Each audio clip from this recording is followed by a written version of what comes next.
Welcome back to the Dershow. Today there was a congressional hearing at which the presidents of major American universities, including Harvard and MIT and the University of Pennsylvania, testified about the incredibly increasing anti Semitism on campuses. It was a disaster, the testimony. None of them got to the root of the problem.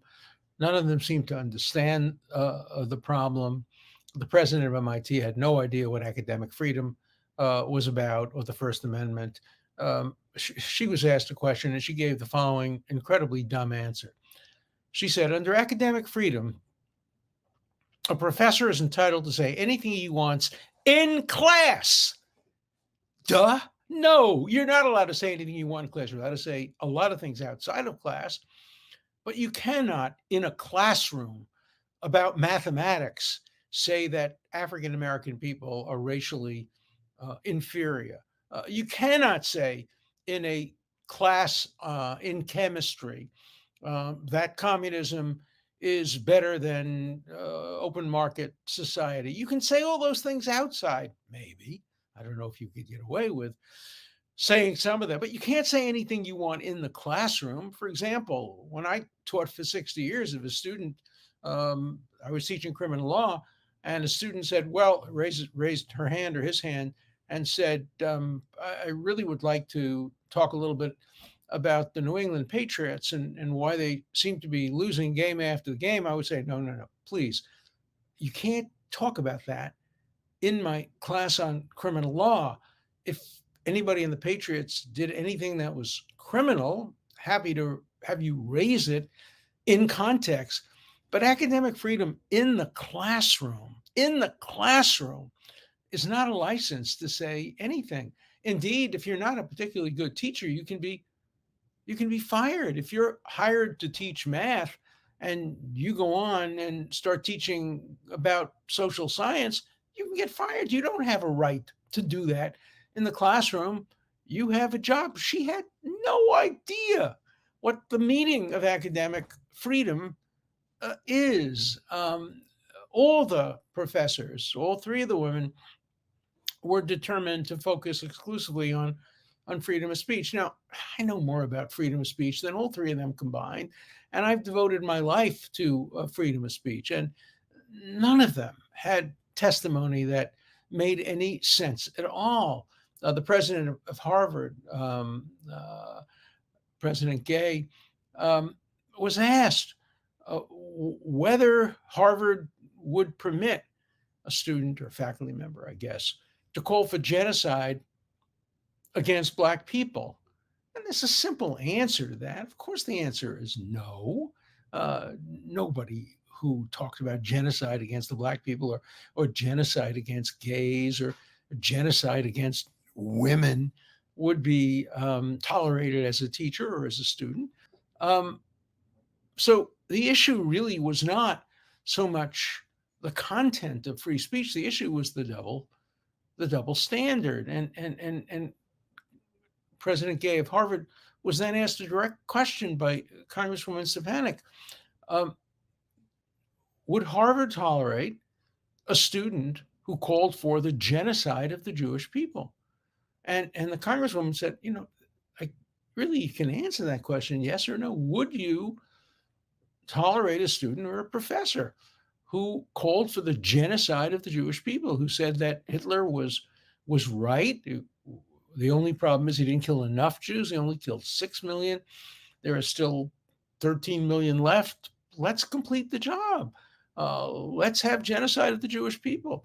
Let's have genocide of the Black people. No university would or should tolerate that, but she couldn't get herself to give a direct answer. Right now, the people who are in charge of our major institutions of Harvard, of higher learning, do not seem to be the best equipped to deal with the current problem of anti-Semitism on campus. They don't have the self-confidence. They don't really understand the First Amendment. They don't understand freedom of speech. They don't understand academic freedom.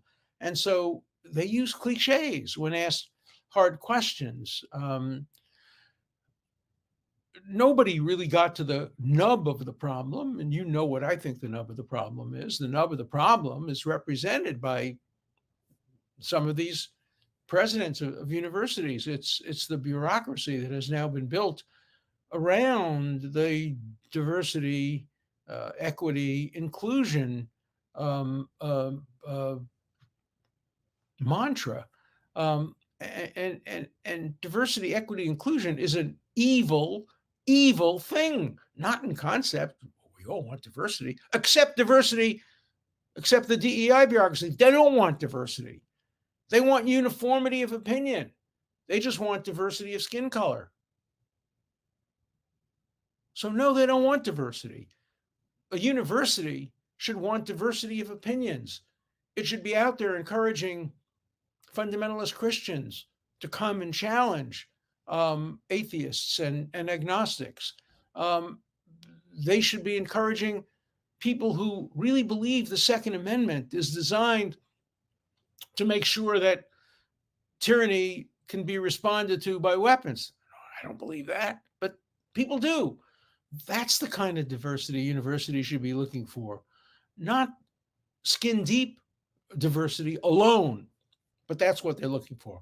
All universities today and all the DEI bureaucracy is looking for is counting the number of African Americans, counting the number of Latinos. By the way, you don't count all Latinos. You don't count them if they come from Cuba. You only count them if they come from Mexico and Puerto Rico and some other places. So even within the concept of Latino or Hispanic, there are differences. And you certainly don't count Jews, even if they're Hispanic or Latino in background or Sephardic and come from poor backgrounds and indeed even have dark skin. If they're Jewish, they don't count. And if they're Asian, they don't count. But what about equity? Who can oppose equity? I can't, because equity is exactly the opposite of equality. Equality is Martin Luther King. I dream of a day when my children will be judged not by the color of their skin, but by the content of their character. Equity says, no, do not ever judge somebody by the content of their character, by their intelligence, by their hard work, by their meritocracy. No, don't do that. That's the opposite of equity. You have to only consider identity politics. What race are they? What gender are they? What sexual preference are they? And then there's inclusion, the third I, part of the DEI. But as former President Summers of Harvard said, and he's completely right, most of the inclusion criteria, some of them in writing, exclude Jews and exclude Asians. So when inclusion is used to exclude, when equity is used to deny equality, and when diversity is used to deny intellectual diversity or other kinds of diversity, this entire bureaucracy should be dismantled. But what wasn't mentioned in today's hearings is that the DEI bureaucracy is the place from which much of the anti-Semitism derives. It is an incubator for hate because it's a zero-sum game. Anything that benefits one group has to disadvantage another group. And so it's no surprise that the DEI bureaucracy has been a central focus and locus of anti-Semitism. The same thing is true of these departments that universities have decided to establish over the last 20, 30 years. There's a separate department now for Black studies. You don't include Black studies as part of American history. It's Black studies, women's studies, gay studies, Asian studies, South Asian studies, North Asian studies, transgender studies, Jewish studies. I don't approve of any of them because they've all been the source of we-they attitudes. And if you're in one of these departments, you're much more likely to express anti-Semitic views. And somebody ought to do a study of that. You know, when George Floyd was murdered by Chauvin, the policeman. It was a terrible thing. He became obviously the symbol and the reckoning. He was not a good symbol because he himself, we don't know exactly the circumstances of his death. We know he was filled with drugs. And but Chauvin, what he did was horrible and beyond horrible. But for one man being killed, there was an entire reckoning, and that's how essentially the DEI program prospered. We always had critical race studies, which were not critical; they were just cheering squads for one particular race. Um, but we always had some of that. But it got a boost, a tremendous boost from the reckoning resulting from the killing of George Floyd. Don't you think it's time for a reckoning about anti Semitism? Look what's going on campuses. Students are shouting, gas the Jews. Students are shouting, Hitler didn't kill enough. Students are shouting, clean the Middle East. Clean them of what? Clean them of Jews. Palestine will be free. Of what? Of Jews. From the river to the sea. Even President Gay recognizes that that's an anti-Semitic slogan. Of course, it's an anti-Semitic slogan that's permitted under circumstances where anti-Black slogans probably would not be permitted. There'd be a different response. But we know that the DEI bureaucracy has contributed enormously, and this has to be a reckoning now, and a data-driven reckoning. Let's look at the relationship between the bureaucracy, the DEI bureaucracy, and anti-Semitism. Let's see how many of the anti-Semitic protests and letters and activities emanate from it.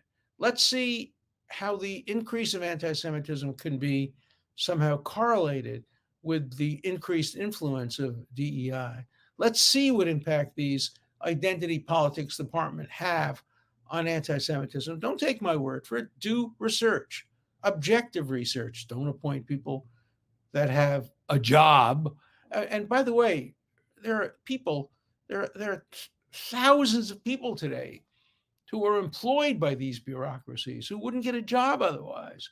And it's essential that we do research and see what the causes of the new anti-Semitism are.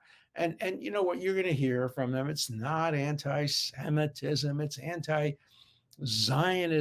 Yes, we're picking on the only country in the world that is the nation state of the Jewish people. We're not going after the 40 or so Muslim states, but it's not anti-Semitism. It's anti-Zionism because Israel is a settler, colonialist country. Colonialist, oh my God. Talk about colonialism, talk about New Zealand. You want to go back a little further in time, talk about the United States and Canada and Australia. These are all areas that were settled by colonialists. Israel was the exact opposite. Israel are individual people who had been discriminated against and subject to pogroms in their home countries, and they came seeking freedom and an ability to live a decent life. And they improved the life of the local population. Of course, Jews were part of the local population. Jews had lived in what the Romans called Palestine since before the birth of Jesus, 1,000 years before the birth of Jesus.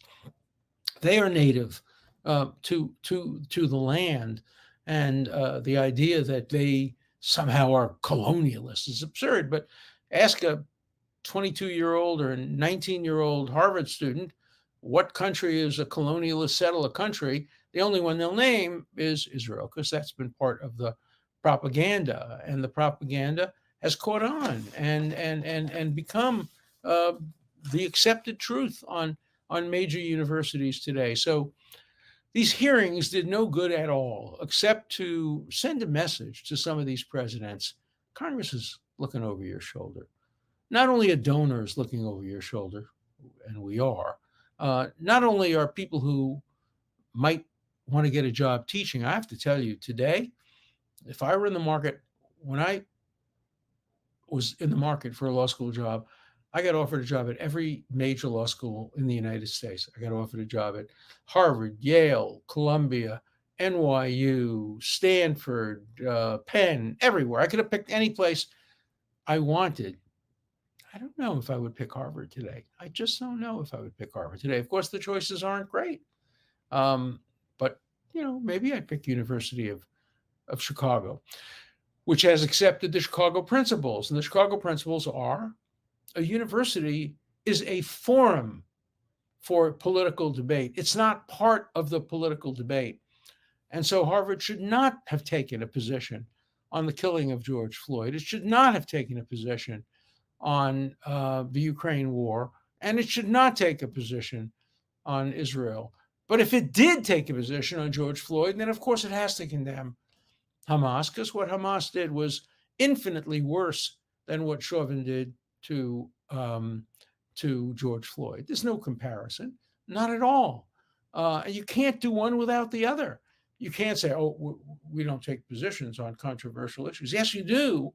Yes, you did. And yes, you will continue to. You just don't take positions on issues involving Jews. Or take feminist departments. There are departments at universities today that are women's departments, and they've taken positions on Israel and on the conflict. How many of them condemned the rapes, the mutilations, the sexual assaults of women? What happened to the Me Too movement? It's not me too, it's you too, but not me. Not if I'm Jewish, not if I'm a woman who lives in Israel. Me too doesn't seem to apply. Believe women, except if they're Jewish and live in Israel. Then we have a different rule. Then believe Palestinians. Men, believe Hamas, but don't believe Jewish women. Where are the feminists and the women? Where are gays? I'll tell you where they are. Gays for Gaza, feminists for Hamas, progressives for Hamas. Hamas murders gays, allows women to be subject to honor killings, but it doesn't matter. They're against the Jews. If they're against the Jews, must be something good about them. The other slogan, which the useful idiots, your children, your friends' children, follow is, if it's left, it's right. If it's left, you got to follow it, no matter what it is, how stupid it could be. As long as the left is saying it, you got to follow it. And that's just absurd. So I don't think today's hearings did very much good, except to put the fear of God into some of these universities. And now some teeth have to be put into what Congress is talking about. There was a vote today about essentially condemning, anti-Semitism. And some Democrats voted against it. Some stayed home. There's a real problem in the Democratic Party today, a problem that may cause a lot of people, including me, to reconsider whatever allegiances we ever had. I never had an allegiance to the Democratic Party. I just voted mostly for Democrats.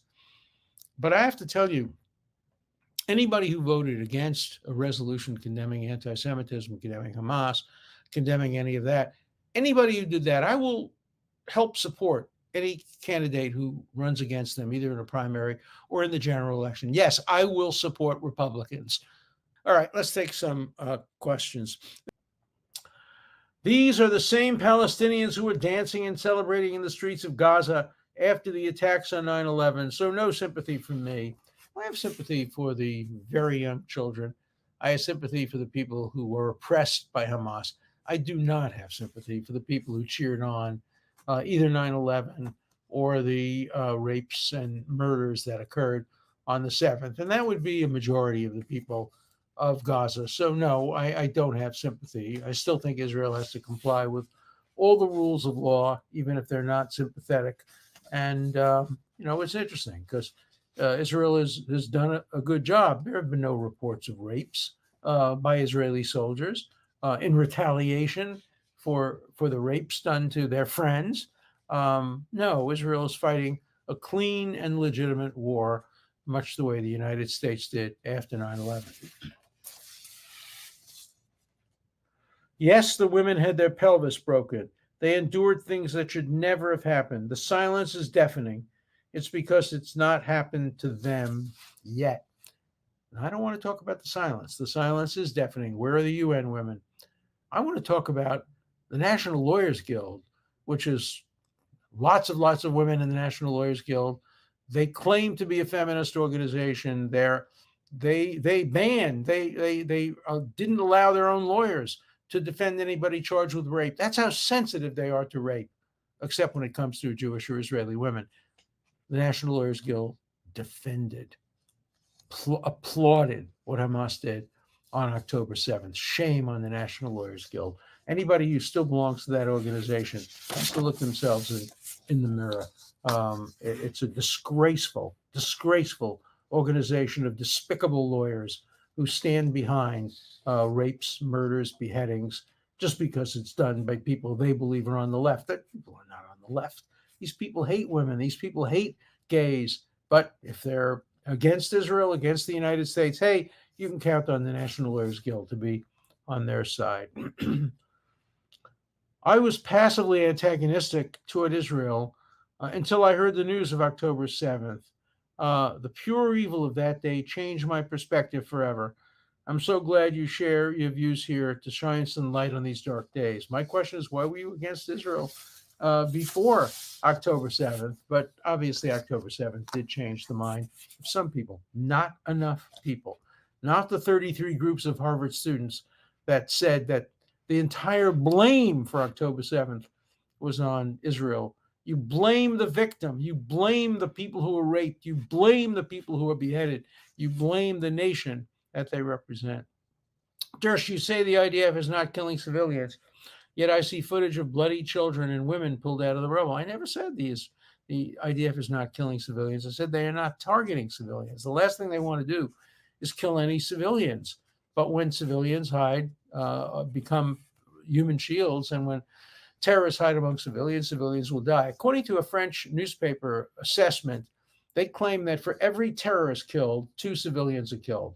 I don't know whether that's true or not, because Hamas doesn't even reveal figures about who's a terrorist and who's a civilian.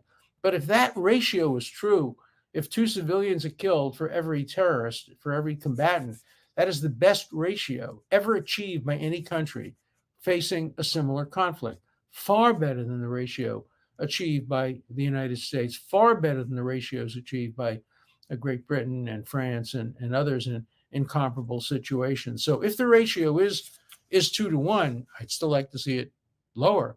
But even if it's 3-1, it would be much lower than any country in modern history. And an expert the other day from the Pentagon said that, in his view, Israel does more to protect civilians and has a better ratio than any country facing comparable threats. And when the best is called the worst by the world, you know there's something wrong with the world. See you tomorrow.